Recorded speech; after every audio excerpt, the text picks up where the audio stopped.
Bonjour tout le monde.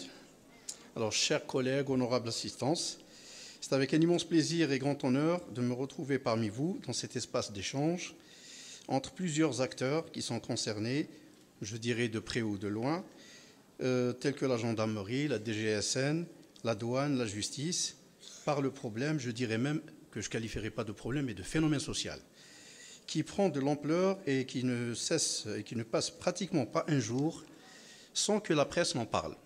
Il n'y a qu'à voir l'article d'Al-Watan d'hier déjà, de psychotropes, en citant des quantités faramineuses, voire des chiffres qui sont effrayants. Alors, une classe thérapeutique destinée à traiter un certain nombre de maladies mentales et, entre parenthèses, diabolisée. Avant de commencer mon propos en tant que clinicien et thérapeute, qui vous étalera une autre vision des psychotropes, je remercie d'abord les organisateurs de cette 12e journée, à leur tête, M. Belamri, président du SNAPO, et toute son équipe et son staff, donc, qui m'ont honoré par cette invitation, et surtout de l'importance du thème, ô combien important. Au fait, je devais présenter une présentation sur les psychotropes. Vous imaginez un petit peu mon inquiétude. Vous m'avez mis sur un terrain relativement glissant, et là, je suis en face de toute une autorité, qu'elle soit de la police, qu'elle soit de la gendarmerie. Je risquerai de dire des choses qui vont fâcher, et je vais le dire quand même. Je tiens juste à préciser que je suis enseignant à la faculté de médecine d'Alger, enseignant au niveau de l'école supérieure de la magistrature et enseignant au niveau de l'école supérieure de la gendarmerie nationale. Donc là, j'espère être à l'aise pour pouvoir parler.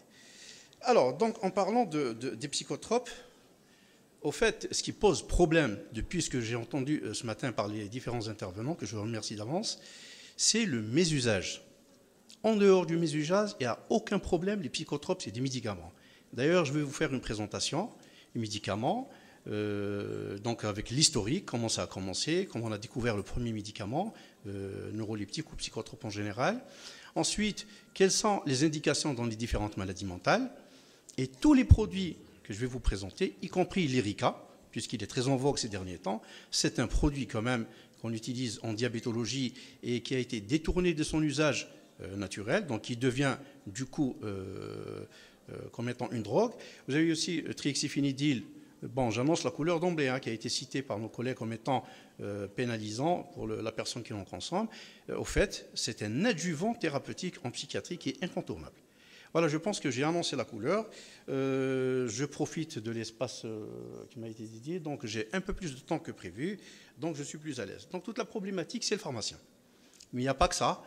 Le pharmacien, parce que c'est le premier qui est en face donc, du patient, c'est l'interface en fait, entre le médecin, la prescription médicale et la distribution ou la dispensation, comment vous appelez. Sans parler par la suite des autorités, comment ils voient, comment ils perçoivent la notion de médicament d'un psychotrope en général. Le psychotrope en général, c'est un générique. C'est au fait, c'est un, comme on appelle, un fourre-tout. C'est un terme où on met n'importe quoi. Quand on est incapable d'identifier un médicament, on sait, quand on a un malade qui utilise des produits qui nous paraissent illicites, on les met comme psychotropes. Mais au fait, vous allez voir que c'est des classes thérapeutiques qui sont subdivisées en d'autres classes et chacune a son indication. Et je vous rassure d'emblée qu'il n'y a aucun problème, aucun risque d'utilisation ou de prescription de ces psychotropes. Et vous allez voir que c'est le mésusage qui pose problème. Alors déjà, dans l'historique, c'est bien au XXe siècle, l'agitation des malades mentaux ou des maladies mentales était pratiquement impossible à gérer. Donc à l'époque, il n'y avait pas de médicaments, c'était la contention physique, le recours à la contention physique, avec des sédatifs classiques, voire des hypnotiques, et sans résultat sur les symptômes psychotiques. J'ouvre une parenthèse, quelqu'un qui est agité, quelqu'un qui a un trouble du comportement, ce n'est pas fortuit, ce n'est pas par hasard. C'est que c'est sous-tendu par un processus psychopathologique qui, lui, dicte la conduite du patient.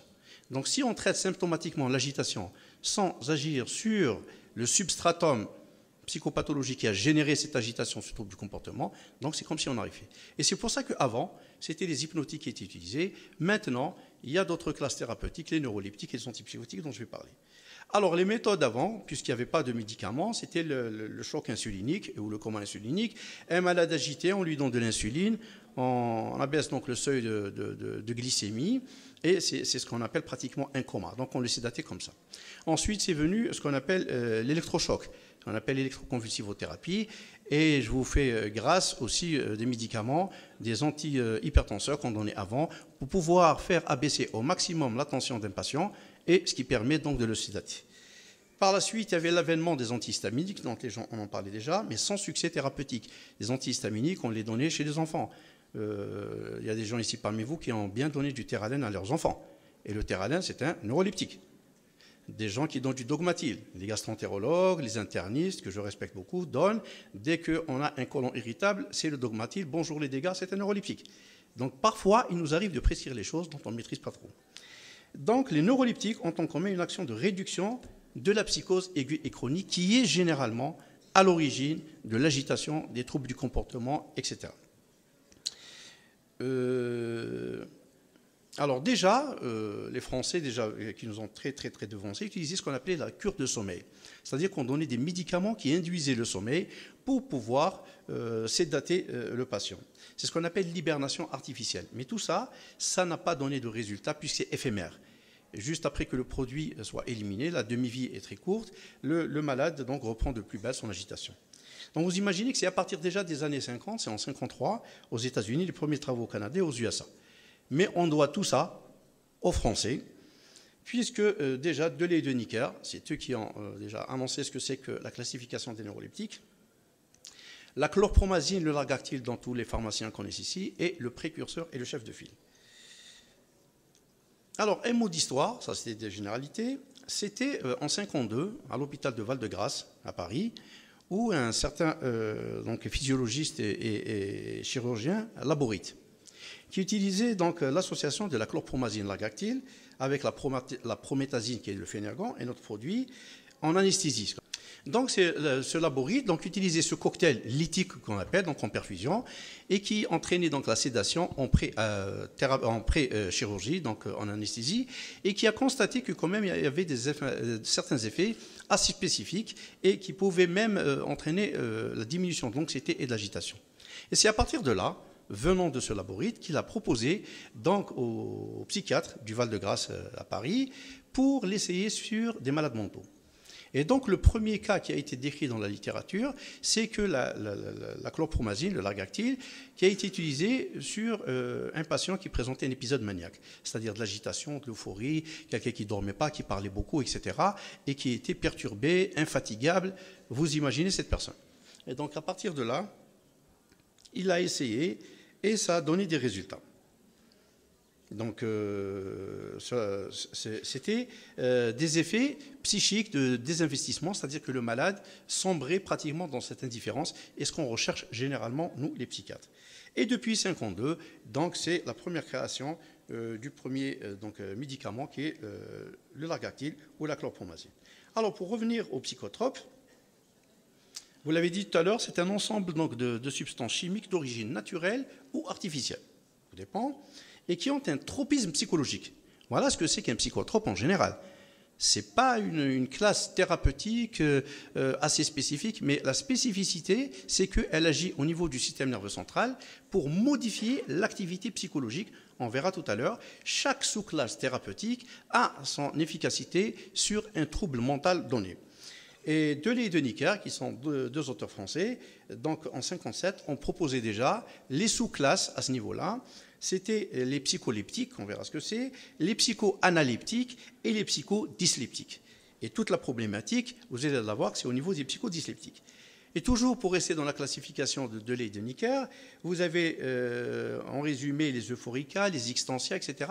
C'est-à-dire chaque classe thérapeutique a ses effets corollaires, que ce soit dans l'excitation, que ce soit dans l'euphorie ou dans la sédation. Alors si on commence par les psycholeptiques. Les psycholeptiques, comme leur nom l'indique, c'est ce qu'on appelle les ralentisseurs. Ralentisseurs de quoi? C'est les ralentisseurs du système nerveux. Donc, ils comprennent à ce niveau-là les hypnotiques, c'est-à-dire que c'est les médicaments qu'on donne pour générer le sommeil chez quelqu'un qui présente des troubles du sommeil. Aussi, les troubles du sommeil, j'attire votre attention, c'est un symptôme d'alarme qui fait partie certainement ou qui est intégré dans une pathologie mentale qui nécessite un traitement. Mais si vous recevez par exemple mon ordonnance à moi ou à quelqu'un d'autre qui met par exemple du zolpidem ou le Stilnox, je peux me permettre, chez quelqu'un qui se présente pour la première consultation, avant d'avoir exposé tous les faits, avant d'avoir un diagnostic précis, comme l'a dit tout à l'heure celui du Conseil de l'ordre, parfois ça nécessite plusieurs consultations pour détecter ou pour mettre le curseur sur un diagnostic psychiatrique donné. Donc à partir de là, je suis en droit de donner un traitement symptomatique de quelques jours, histoire d'apaiser le patient avant de le revoir. Et figurez-vous, si cette ordonnance tombe sur un juge, qui est considéré comme étant un psychotrope par excellence, un hypnotique, c'est un médicament qui entraîne une pharmacodépendance inéluctable, au-delà de 3 semaines d'utilisation. Bonjour les dégâts, c'est la convocation, etc., etc.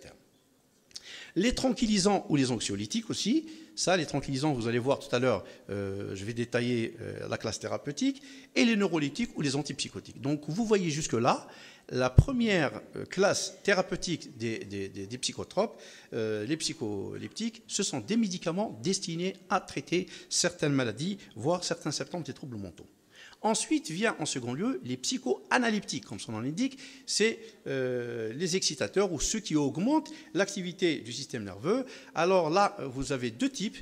Nous, on ne commercialise pas ni on ne prescrit pas les non-analyptiques ou les psychostimulants. Ça veut dire que c'est des médicaments qui vont agir sur l'activité. C'est le dopage, en parenthèse. C'est des amphétamines. Ça n'a rien à voir avec la prescription médicale, mais certains étudiants, certains sportifs les utilisent. Il y a le dosage dans les urines, etc. Ça, c'est prohibé par la loi. Et par contre, nous, c'est les thymoanalyptiques ou les antidépresseurs que tout le monde connaît, que je vous présenterai tout à l'heure, qui ont leur indication maintenant qui commence à s'étendre de plus en plus, voire même dans certaines affections organiques où on arrive à les associer pour pouvoir avoir un effet thérapeutique assez efficace. Ensuite, les psychoisoleptiques, ça c'est les thymorégulateurs, c'est le Tegretol, que chacun connaît également, et les sels de lithium qui ne sont plus commercialisés chez nous. Donc les autres thymorégulateurs, vous les connaissez tous, c'est des anticonvulsivants, les antipsychotiques de seconde génération, tels que le Zyprexa, etc. Maintenant, le problème se pose avec les psychodysleptiques. Voilà la classe qui nous pose problème, en dehors de la kétamine, qui maintenant, en France ou aux États-Unis, voire même en Algérie très prochainement, il y a certains labos qui vont en lancer, c'est un excellent antidépresseur, et par voie d'ailleurs nasale, et qui a son indication dans les dépressions où le suicide est inéluctable. Il y aurait le risque suicidaire. Mais sinon, les autres, c'est ce qu'on appelle les perturbateurs de l'activité du système nerveux. Ça, vous allez voir, par exemple, le LSD, la mescaline, l'héroïne, l'opinion. Ça, je pense qu'aucun psychiatre ni aucun médecin qui se respecte ne peut prescrire un psychodysleptique en dehors, je dis bien, de la kétamine. Ça, effectivement, c'est la classe qui pose effectivement problème, tant sur le plan médico-légal, prescription, etc. Alors, donc, en résumé, vous avez les psychotropes, comme je disais ici, vous avez les neuroleptiques, qui ont leur indication, je vais le détailler si vous le permettez, les stimulants, les antidépresseurs et les hallucinogènes, c'est les psychodysleptiques que j'ai cités tout à l'heure et qui sont naturellement prohibés et donc interdits de vente. Alors, les psychotropes, ils agissent sur les mécanismes neurobiologiques du cerveau. Quand vous donnez un neuroleptique, vous allez voir, il va agir sur des molécules qui existent déjà dans le cerveau et qui sont mal distribuées où il y a un dysfonctionnement à ce niveau-là. Nous avons tous la sécrétion de la sérotonine qui est normale par l'individu, la sécrétion de la dopamine et de la noradrénaline. Ça, c'est la physiologie de l'individu. Mais ça, parfois, il y a une mauvaise répartition dans le cerveau, voire parfois c'est l'augmentation qui entraîne certains symptômes spécifiques, voire parfois une diminution, par exemple, de la sérotonine, et elle est à l'origine de la dépression. Donc, en donnant un antidépresseur, vous allez améliorer la sérotonine. En donnant un antipsychotique, vous allez améliorer, vous allez réduire la dopamine qui, elle, en excès, va générer de la schizophrénie et des troubles psychotiques. Donc, vous voyez que les mécanismes d'action, je vous les cite ici, pour les profanes, c'est juste pour vous montrer au niveau du cerveau, il y a plusieurs circuits et tous les médicaments qu'on donne, ils ont un tropisme à ce niveau-là. Alors, parmi les psychotropes donc, utilisés en médecine, et en psychiatrie en particulier, nous avons les neuroleptiques, 3 petites classes, les antidépresseurs et les tranquillisants. Peut-être nous sommes les seuls spécialistes chez qui la liste vraiment des médicaments est extrêmement réduite.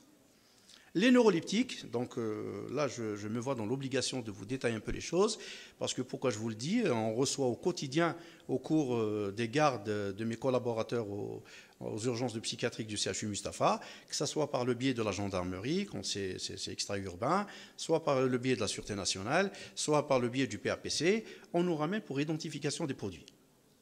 Donc là, je trouve que c'est une amélioration, il y a une meilleure communication à ce niveau-là. C'est-à-dire qu'avant de condamner déjà quelqu'un chez qui on retrouve des médicaments, on essaie de demander un avis technique. S'agit-il des médicaments, c'est-à-dire à visée thérapeutique, ou s'agit-il des médicaments à visée autre chose, toxicomanogène, etc.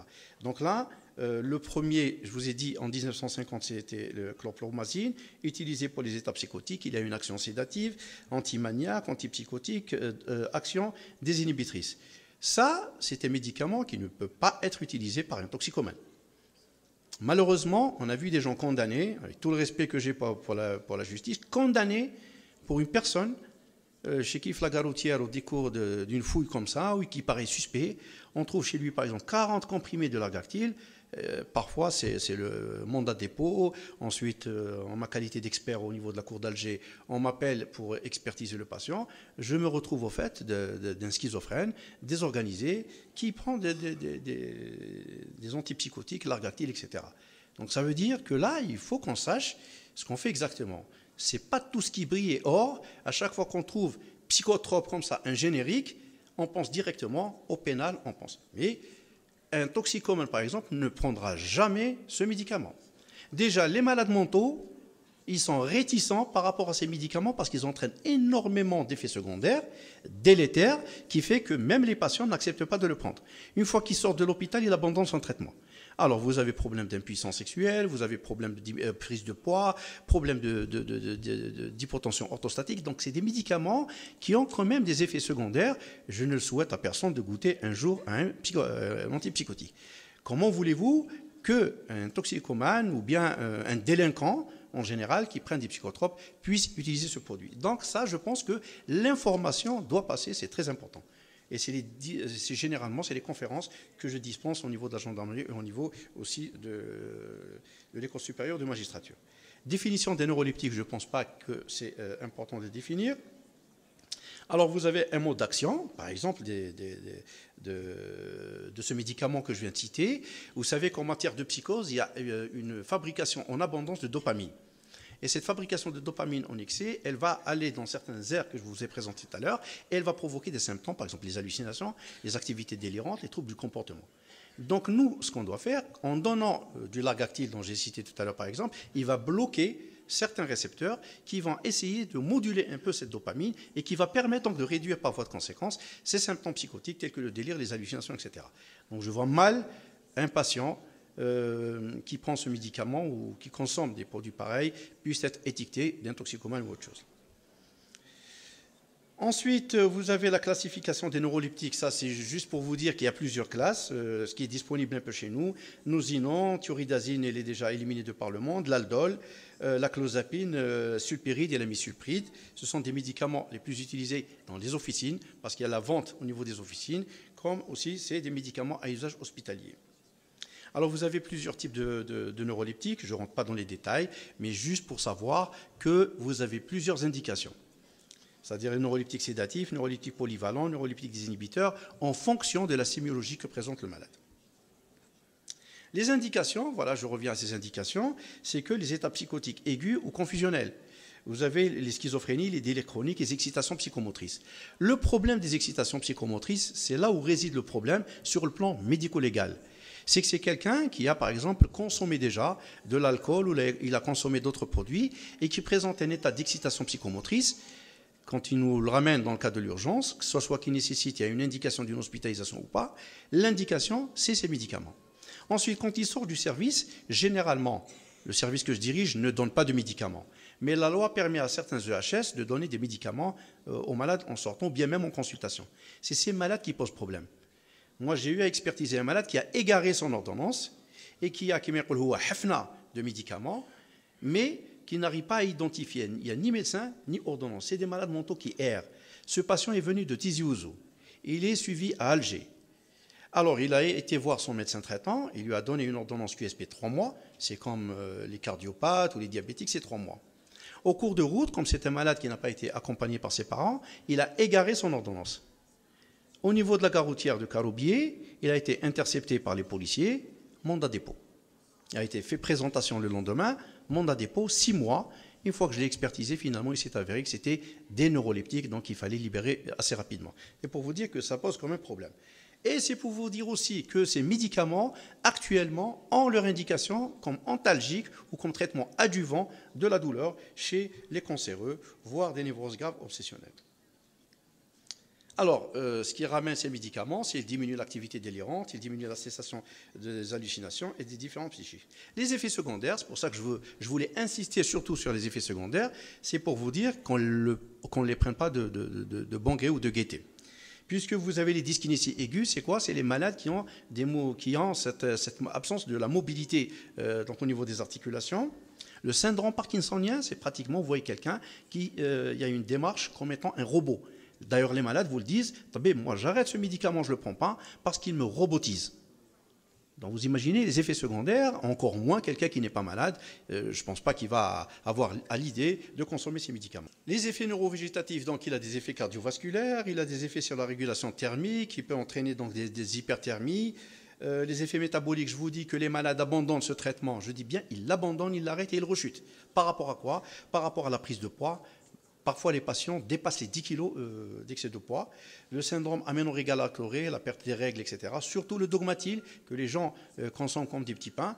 Il fait ce qu'on appelle des gynécomasties chez l'homme. C'est ébauche de sein, pratiquement chez les hommes, avec une perte des règles, etc. chez la femme, qui peut poser un diagnostic différentiel, l'aménorrhée d'une femme qui est bien sûr enceinte. Avoir les troubles sexuels, anéjaculation, impuissance et tout. Donc vous imaginez, avec tout ça, quelqu'un qui est sain, comme vous et moi, entre parenthèses, puisse réellement recourir à ce traitement. Ça m'étonne, en 32 ans de carrière, je n'ai jamais vu ça.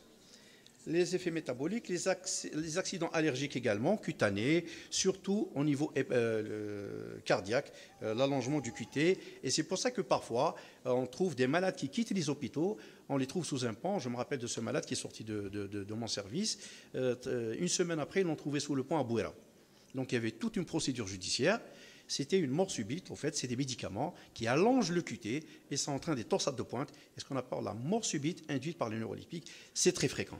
Donc une fois que l'autopsie a été faite, finalement, il s'est avéré que c'est quelqu'un qui a fait un IDM suite aux prises de médicaments. C'est bon? Les effets psychiques, ça j'en passe.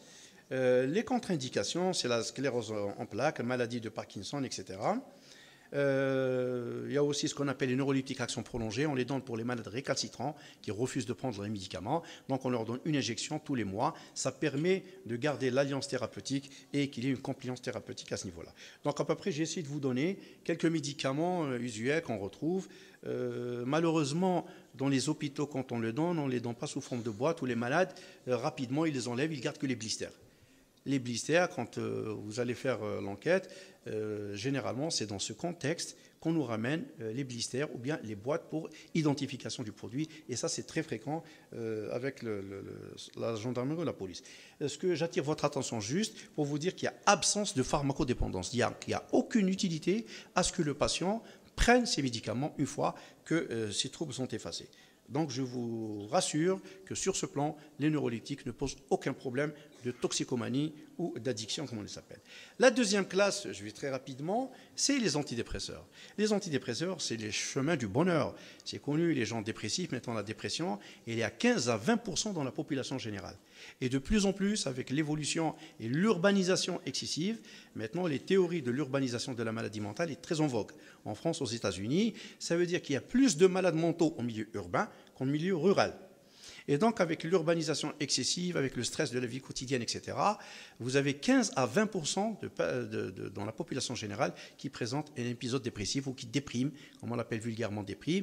Mais, bon, je ne vais pas donner les symptômes, sinon on risque tous de se reconnaître à travers ces descriptions. Mais ces médicaments, c'est les porteurs du bonheur, ces antidépresseurs. Ces antidépresseurs, Ils agissent sur l'humeur. Quand on a une humeur affaissée, quand on a le cafard, quand on a un dégoût vital, on n'a pas envie de se laver, on n'a pas envie de vivre, on n'a pas envie de travailler, on n'a pas envie de faire des projets, on se referme sur soi, on voit des idées noires, on broie du noir, etc. Donc on n'est plus comme avant, on devient méconnaissable. Ce sont des médicaments qui règlent et qui gèrent ce type de situation. Là aussi, ils n'entraînent pas de pharmacodépendance. À titre d'exemple, vous avez les tricycliques, vous avez les IMAO, les antidépresseurs maprotyline et la myoncérine. Ça, je vous donne juste comment agissent les antidépresseurs. C'est qu'ils agissent au niveau de la fente synaptique et qu'ils redressent l'humeur par miracle quand il y a tout ça. Donc, je vais aller très rapidement pour vous donner les effets, surtout les incidents aussi cardiaques, neurologiques, psychiques. Les contre-indications, c'est le glaucome, l'adénome de la prostate, l'insuffisance cardiaque, l'infarctus du myocarde, la maladie de Basedow, etc. Alors, les différents antidépresseurs qui sont disponibles chez nous, je ne les ai pas répertoriés tous. La myoncérine, Remeron qui a été retirée du marché, mais sinon, la sertraline, la fluoxétine, fluvoxamine, la myoncérine, la protéine sont là. Voilà à peu près les médicaments dont on dispose actuellement. Là aussi, si vous interceptez quelqu'un qui est en possession de ces médicaments, de grâce, essayez au moins de faire une injonction thérapeutique, c'est-à-dire de le remettre sur le circuit thérapeutique au lieu de le pénaliser, au lieu, etc. Même si vous recevez une ordonnance d'un psychiatre, de grâce, c'est des médicaments qui sont là pour faire le bonheur, comme je vous ai dit tout à l'heure. Donc c'est très important à connaître. Là aussi, pas de dépendance. Donc du coup, je vous ai présenté 2 classes thérapeutiques. Les neuroleptiques qu'on utilise, les antidépresseurs qui n'entraînent aucun problème sur la santé mentale de l'individu, bien au contraire. Maintenant, je passe à la dernière, les tranquillisants. Ça, c'est vrai, c'est le mésusage de ces médicaments qui fait que c'est des produits qui sont à la limite prohibés pour la commercialisation. Et c'est le problème qui se pose chez nos amis donc de pharmacie et d'officine. C'est ce type de produit qui leur pose problème, puisque les malades viennent réclamer ces produits. Alors, ils sont sédatifs, ils sont myorelaxants, donc quelqu'un qui se sent plané, anticonvulsivant, il a son indication, et puis il est hypnotique. Donc vous imaginez un anxieux, un pauvre anxieux, qui va aller chez le médecin et lui dire « j'arrive pas, dès que j'arrive en retard, j'ai l'impression que le ciel me tombe dessus, mon patron me crie, etc. » Il y a de l'anxiété, il y a de l'anticipation, etc. Donc quand on va voir un psychiatre, la première des choses, avant d'identifier, je vous dis toujours la première consultation, on n'est pas des génies, on n'a pas de scanner dans nos cerveaux pour détecter une maladie mentale assez rapidement. C'est à travers des entretiens répétés de quelques semaines, quelques mois, voire arriver jusqu'à quelques années pour aboutir à un résultat. Donc on donne ce qu'on appelle, je perds un petit peu mon langage de temps en temps, c'est un test thérapeutique. Je peux lui donner un test thérapeutique, lui donner un médicament, par exemple, quelqu'un qui dort mal ou qui me dit « ma mémé ne dort pas bien », je peux lui dire par exemple « vous pouvez lui donner un peu de kétil ». Mais vous imaginez quand il sort de chez moi avec une ordonnance où il fait uniquement kétil, QSP, un mois, un quart le matin, un demi le soir, pour un juriste, c'est un crime. Pour un juriste, convoquez-moi ce médecin. Pour la police également, etc. Mais non, au fait, il faut savoir que la première consultation, elle n'est pas déterminante. On fait ce qu'on appelle les essais thérapeutiques. Je peux lui donner et revoir ma stratégie thérapeutique à la longue. Donc ces médicaments, parmi ces médicaments, le Librium qui a été enlevé donc, dans la nomenclature, mais je l'ai gardé quand même, le diazépam qui est le chef de file donc de tous les médicaments qui sont addictogènes, maintenant on ne parle plus de toxicomanie, on parle d'addiction, d'addictogènes, l'Oxapac, le Seresta qui n'est pas commercialisé chez nous, le Tranxin, le Temesta, l'Exomil, l'Isonxia, etc. C'est généralement ce que la police et la gendarmerie nous ramènent en possession de certains patients. Les carbamates, les autres, donc les indications, vous avez les troubles anxieux ou réactionnels. Quelqu'un qui a perdu un être cher, qui commence à être un peu déstabilisé sur le plan émotionnel et qui n'arrive pas à décoller, qui n'arrive pas, je ne sais pas, à avoir de nouveau une vie normale, il peut aller consulter un généraliste. Dans un premier temps, je suis là, le serment d'Hippocrate dit que je dois soulager le malade. Et en soulageant le malade, j'ai droit au recours à l'usage des médicaments qui est fabriqué en Algérie, qui a l'AMM, qui a tout. Donc je ne vois vraiment pas de problème. Je commence à m'irriter peut-être probablement, au risque de le paraître. C'est un produit fabriqué en Algérie. Il a son AMM. Il est mis sur le marché. Il existe l'officine où le médecin le prescrit, le patient le prend et qu'il y a une ishkel quelque part. Ça, il faut aussi revoir, je crois, sur le... Et c'est pour ça qu'on avait dit la fois passée que quand on fait une loi sur la santé mentale, ou bien sur l'addiction, de grâce, au moins inclure les professionnels de la santé mentale. Donc les états anxieux, les états confusionnels, en médecine par exemple, en IDM en France, systématiquement, ils sont mis sous tranxène. Ici, chez nous, on se frotte un petit peu avec les cardiologues et les chirurgiens cardiaques. On met systématiquement le malade sur un truc. On n'a pas le droit de voir un malade souffrant devant nous. Et on m'a dit, imagine, il sort avec une ordonnance. Je vais faire de la gymnastique cérébrale. Le juge, le police, alors que j'ai un malade souffrant pour lequel j'ai prêté serment. Donc le choix est vite fait. Moi, je prescris et advienne que pourra, mais il faut qu'il y ait de la science dessus. Il faut que la science l'emporte. Actuellement, aux États-Unis, en France, c'est ce qu'on appelle les neurosciences au niveau des tribunaux. C'est nouveau. Mais après, je suis condamné pour ceci, pour cela. Vous savez que je fais une petite digression pour vous juste. Les criminels actuellement aux États-Unis, on leur fait un scan. Si on trouve un tout petit bobo et que l'avocat, avec les médecins, essaye de faire le lien avec ce petit bobo et le crime, vous savez que la peine est divisée par 10. Donc, ce n'est pas tout criminel, tout ceux qui consomment, etc. C'est des délinquants ou autre chose. Il faut explorer, il faut voir. Il y a probablement un processus psychiatrique qui est sous-jacent. Bien sûr, les incidents et les accidents, c'est l'intoxication. Vous avez le sevrage, c'est les médicaments, malheureusement, qui entraînent ce qu'on appelle la pharmacodépendance, qui entraîne la dépendance. C'est-à-dire que le malade ne peut pas s'en passer. Enfin, si on parle de dépendance, ce n'est pas le mot exact. Parce que si vous prenez la personne moi-même, je suis dépendant de mes lunettes. Si j'enlève mes lunettes, salam alaikum, on ne voit plus rien. Donc la dépendance, ce n'est pas tout à fait ça. C'est ce qu'on appelle le craving maintenant qui est mis en vogue. C'est-à-dire qu'il y a cette impossibilité d'arrêter le médicament ou l'impossibilité de pratiquement de réduire la dose. Et la définition même de la toxicomanie, c'est la personne qui augmente progressivement la dose pour avoir l'effet initial qu'il recherchait. Voilà un petit peu la définition, et c'est comme ça que, généralement, on arrive à faire un diagnostic différentiel entre un toxicomane et chez quelqu'un qui est malade. Bon, les associations sont aussi valables. Je peux donner du Largactil en associant du Temesta. Je peux donner un antidépresseur en lui associant du Stilnox. Donc, les combinaisons sont possibles. Et tout à l'heure, je terminerai par 2 mots en parlant de ces ordonnances fictives et ces ordonnances. Je n'ai pas aimé un petit peu les interventions de fictives, de complaisance, etc. On est ici pour soulager le mal des gens. On n'est pas ici pour enfoncer les gens. Surtout au secteur public, y compris que nos collègues aussi du libéraux, on n'est pas ici pour faire vendre de la marchandise, mais on a des malades à traiter. Voilà par exemple le type de médicament que vous retrouvez généralement. L'Irica, j'ouvre une toute petite parenthèse, puisque vous connaissez certainement l'Isonxia, le Rivotril, le Valium. Ça, c'est tous les toxicomanes qui connaissent. Vous allez à Sahchouhada, Sidi Yahya, ou vous allez à Square Port Saïd, c'est la vente pratiquement au comprimé prix. Mais l'Irica, j'attire votre attention, il y a eu un symposium très récent en France. Maintenant, ils l'ont classé, pour les juges surtout, ils l'ont classé parce qu'il y avait une ambiguïté à certains moments. L'Irica fait-il partie ou pas? Donc le trixyphénidil, c'est un anti-parkinsonien synthèse. Vous vous rappelez, je vous ai dit qu'en donnant de l'aldol, vous avez la rigidité pratiquement. Pour dérigidifier, on donne donc du trixyphénidil. Mais malheureusement, ce trixyphénidil, il a quelques effets euphorisants, etc., que les gens profitent pour l'utiliser à son insu. Voilà, le problème, c'est le mésusage. Mais sinon, aucun médicament n'est fait pour être... L'Irica, il a son indication, l'AMM, c'est pour le traitement des neuropathies périphériques diabétiques. Et il a aussi ce qu'on appelle les TAG, les troubles d'anxiété généralisés. Il a son indication dans le Vidal, dans l'AMM. Donc je peux, en tant que psy, le prescrire à cette visée. Mais malheureusement, la CNAS, s'il y a des gens de la CNAS, l'ont interdit. Quand il y a la griffe du psychiatre pour l'Irica, c'est interdit. Bon, nous, on le fait. On le fait pourquoi? Parce que si on me ramène un malade qui consomme 10, 15 comprimés, et pour faire le sevrage il se fait comment? Je suis obligé de lui réduire les doses en lui substituant un autre produit, donc lui donner 2 produits. Mais en attendant la substitution, s'il prend à 8 pour le faire descendre à 0, c'est un travail qui doit se faire sur des mois. Donc vous imaginez si vous vous trouvez sur une ordonnance, l'Irica prescrit par un psychiatre, il est vite condamnable. Mais non, il est en train de le sevrer. Sinon, si un sevrage brutal va entraîner des conséquences néfastes.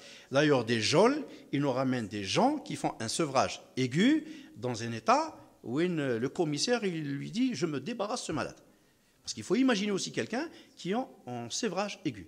Ça veut dire que je suis en droit de prescrire de l'Irica avisé, naturellement, dans mon esprit et comme projet thérapeutique, de réduire progressivement les doses pour essayer de substituer par autre chose ou par le biais d'une psychothérapie. Donc ne vous étonnez pas, si vous trouvez une ordonnance d'un psychiatre, le bonhomme, moi, le fait 8, 10, 15 comprimés, on me le ramène, bon, moi je ne fais pas de dicto, mais au moins des gens qui sont spécialisés, alors vous allez voir une ordonnance où il fait 7 comprimés. Vous allez dire, mais Hadaraoui commercialisé. Mais non, parce que le bonhomme prenait 10. Donc il faut que je lui donne 8, ensuite la semaine prochaine 7, 6, 5, etc. Et là, les dégâts, et là la justice me starche. Il trouve un psychiatre ou un médecin qui prescrit 8 comprimés de Lyrica, c'est alerte. Ça veut dire que c'est un vendeur. Non, pour vous expliquer, madame, c'est important. La science doit l'emporter sur beaucoup de choses. Donc, c'est ce qu'on appelle le sevrage progressif. On est obligé, s'il prenait 8, je lui donne 6, 5, 4, etc. etc. Alors, avant d'entamer l'aspect médico-légal, il y a les aspects médico-légaux de prescription. Là, il y a des médecins légistes, je pense ici, il y a des hommes de loi.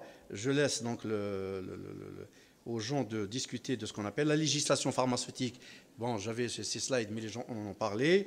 Règles de prescription médicale obligatoire. Il y a la loi 85-05 du 16 février 85 qui dit que la vente de ces produits en nature sur le marché intérieur est interdite pour toute personne à l'exception des pharmaciens. Ça, c'est connu, mais malheureusement, on en voit en vente bras. Il y a aussi, on note l'amalgame qui peut être fait entre psychotropes et stupéfiants. La question a été posée tout à l'heure par notre ami Ahmed El Hari. C'est vrai, les stupéfiants, c'est autre chose, c'est la cocaïne, mais ça n'a rien à voir. Nous, on ne commercialise pas de la cocaïne, nous, c'est des médicaments. Mais il y a une confusion entre les psychostimulants et, naturellement, les stupéfiants. Voilà, le reste, sinon, c'est des articles de loi. Je pense que tout le monde en connaît. Je ne vais pas me situer à la justice, ni aux hommes de loi. Mais il y a certaines lois sur les psychotropes quand même. Et donc, du coup, on a certaines lois, on fait avec, relatives à la prévention et la répression à l'usage, trafic illicite des stupéfiants et des substances psychotropes. Donc ça, on le sait. Même dans les conférences, on le dit. Substances psychotropes et trafic illicite également. Conduite à tenir à l'officine. Donc, registre de médicaments psychotropes, je ne vous apprends pas votre métier, il l'en dit tout à l'heure. Ne jamais délivrer des médicaments sans ordonnance, ça aussi c'est tout le monde qui sait, c'est des recommandations de façon internationale. Faire passer rapidement l'information entre confrères sur l'existence d'ordonnances fictives. Là, si vous avez, là je suis d'accord par contre avec vous, si vous avez la notion qu'un patient est passé à l'Harrach, il a vu un médecin, il lui a donné une prescription pour un mois, et que j'ai cette notion qu'il est repassé à Mustapha, parce que nous à Mustapha c'est le faux tout, on reçoit tout. Il vient et vous dit, Tabib, t'baharti l'ordonnance, ou elle a servi déjà.